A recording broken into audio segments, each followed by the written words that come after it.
Déjà, l'amour est question du cœur. Alors, épouser quelqu'un ou se marier avec quelqu'un est une décision personnelle, est une décision de la destinée. Lorsque quelqu'un veut épouser quelqu'un, veut se mettre dans une relation qui concerne sa destinée avec quelqu'un, il faudra qu'il y ait beaucoup plus de réflexion. Alors cela n'est pas un péché si quelqu'un était en relation avec quelqu'un, aimait une personne et au bout d'un moment, il se décide de quitter la personne pour des raisons concrètes. Cela n'est pas un péché.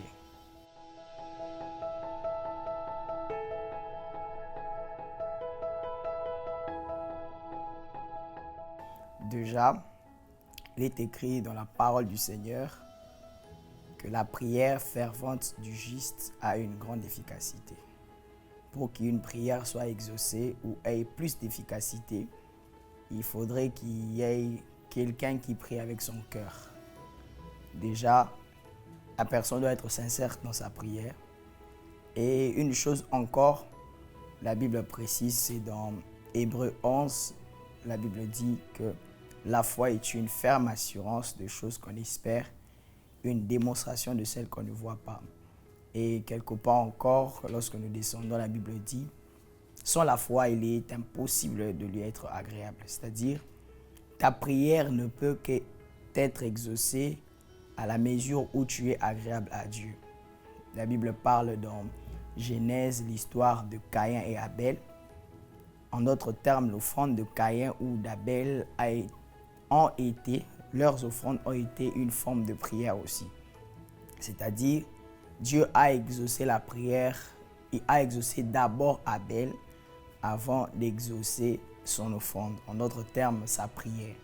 C'est-à-dire, Dieu ne peut que exaucer la prière de la personne qui a la foi. Premièrement, la foi en Christ, c'est lui qui a cru en Jésus.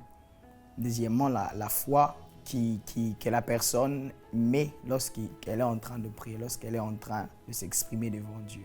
Il y a plusieurs exemples de la Bible qui nous amènent, moi personnellement, m'amènent à conclure que Dieu n'exauce pas à toutes les prières.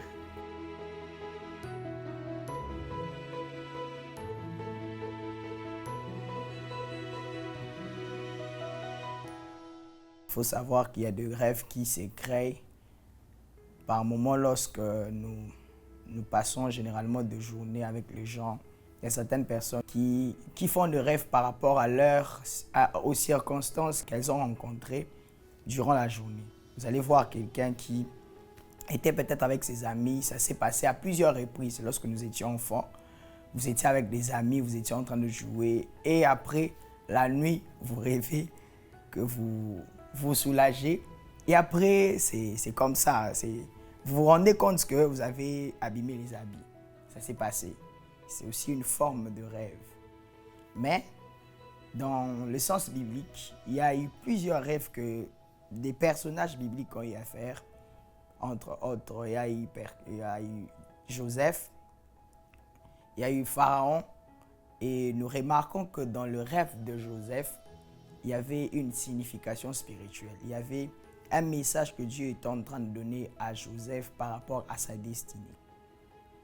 Et le rêve de Joseph a permis à Joseph d'arriver là où Dieu avait prévu pour Joseph. C'est-à-dire, pour que Dieu puisse annoncer la destinée de Joseph, il fallait que Dieu passe par le rêve. C'est-à-dire, par là, je peux comprendre, ou quelqu'un qui est en train de me suivre peut comprendre que de rêves que nous faisons ont une signification spirituelle. Et vous allez remarquer avec Pharaon, alors que son peuple allait sombrer dans la famine, Dieu a utilisé le rêve, en d'autres termes, je dirais le songe, pour parler à Pharaon. Et après cela, Dieu va utiliser celui qu'on appelle Joseph pour aider Pharaon à comprendre son rêve. Et par là, nous comprenons que le rêve a une signification spirituelle.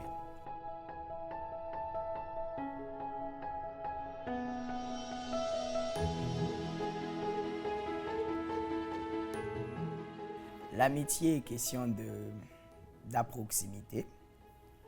L'amitié est question d'affinité.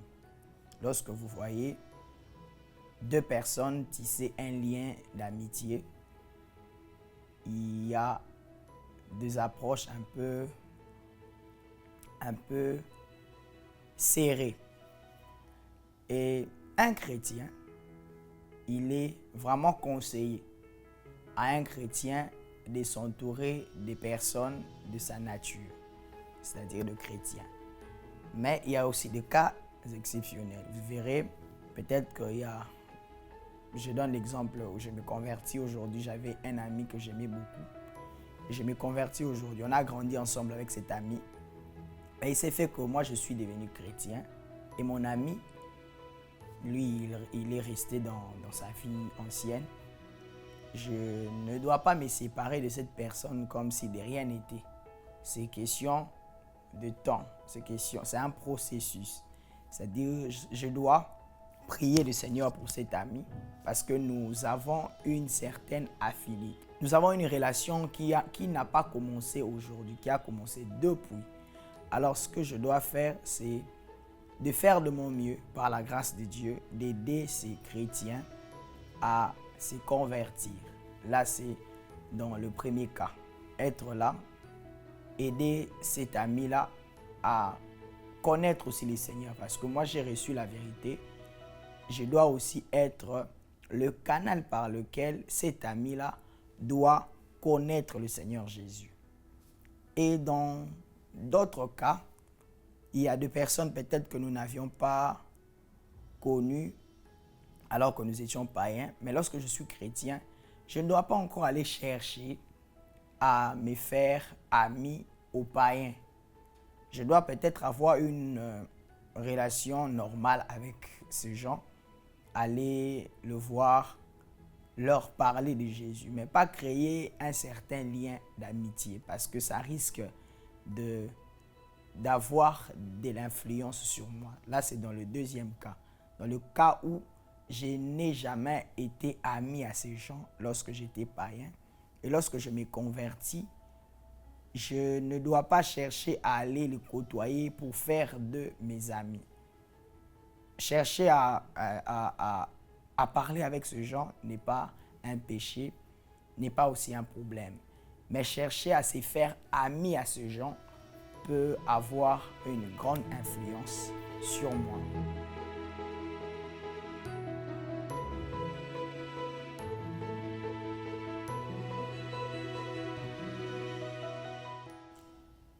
Je dirais oui et je dirais aussi non. Pourquoi oui?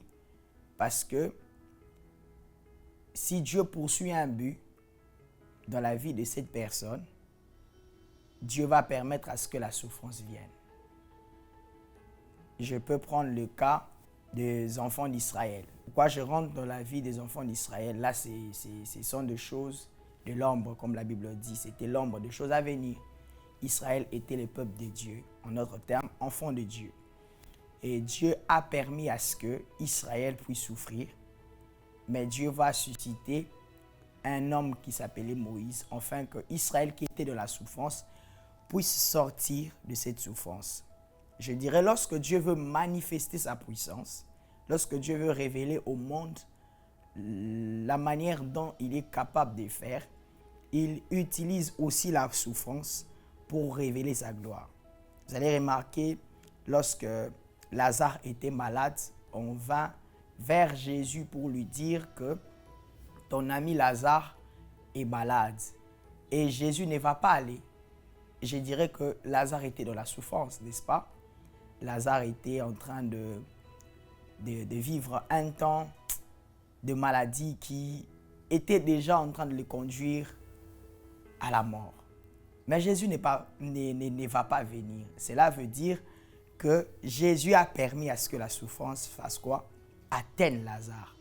Mais après le temps, vous allez voir, c'est Jésus qui avait permis la souffrance, va venir vers Lazare pour le ressusciter. C'est-à-dire, il voulait manifester sa gloire. Mais pourquoi non? Parce qu'il y a certaines souffrances qui peuvent conduire certaines personnes dans le péché, loin de Dieu. Dieu ne peut pas permettre à ce que tu souffres pour que tu sois conduit loin de lui. Si cette souffrance est pour la gloire de Dieu, Dieu va le permettre. Mais si la souffrance qui veut venir dans la vie de quelqu'un n'est pas pour la gloire de Dieu, Dieu ne va pas permettre à ce que son enfant ou son serviteur puisse souffrir.